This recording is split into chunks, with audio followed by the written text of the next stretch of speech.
were supposed to have shaking hands and a pounding heart.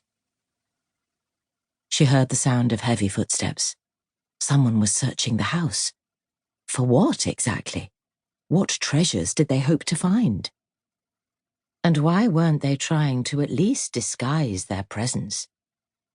Having resolutely ignored all suggestions that she might be vulnerable, she was now forced to acknowledge the possibility. Perhaps she shouldn't have been so stubborn. How long would it have taken from pressing the alert button to the cavalry arriving?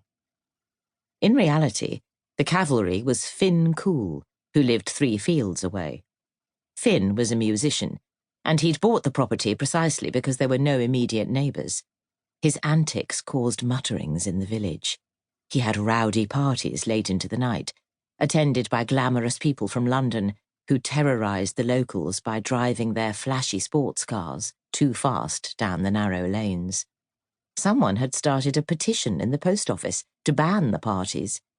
There had been talk of drugs and half-naked women, and it had all sounded like so much fun that Kathleen had been tempted to invite herself over. Rather that than a dull women's group where you were expected to bake and knit and swap recipes for banana bread. Finn would be of no use to her in this moment of crisis. In all probability, he'd either be in his studio wearing headphones or he'd be drunk. Either way, he wasn't going to hear a cry for help. Calling the police would mean walking through the kitchen and across the hall to the living room where the phone was kept, and she didn't want to reveal her presence. Her family had bought her a mobile phone, but it was still in its box, unused. Her adventurous spirit didn't extend to technology. She didn't like the idea of a nameless, faceless person tracking her every move. There was another thump, louder this time, and Kathleen pressed her hand to her chest. She could feel the rapid pounding of her heart. At least it was still working. She should probably be grateful for that. When she'd complained about wanting a little more adventure, this wasn't what she'd had in mind.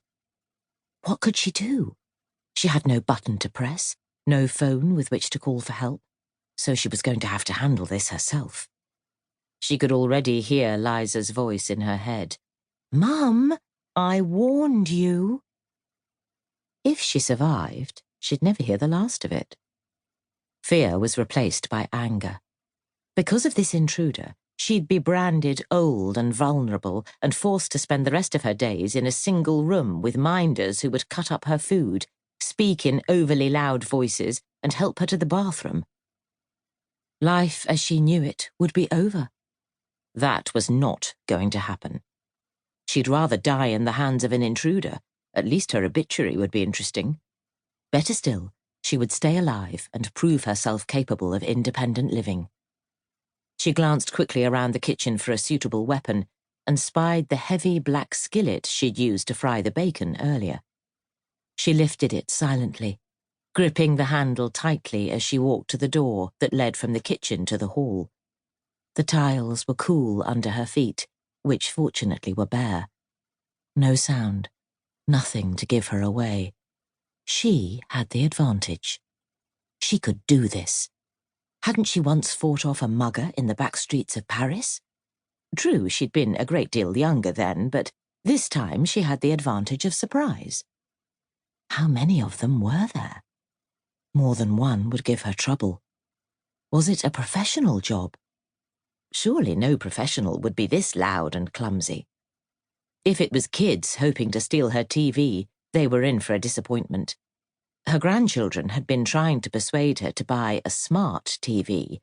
But why would she need such a thing? She was perfectly happy with the IQ of her current machine, thank you very much. Technology already made her feel foolish most of the time. She didn't need it to be any smarter than it already was. Perhaps they wouldn't come into the kitchen. She could stay hidden away until they'd taken what they wanted and left. They'd never know she was here. A floorboard squeaked close by. There wasn't a crack or a creak in this house that she didn't know. Someone was right outside the door. Her knees turned liquid.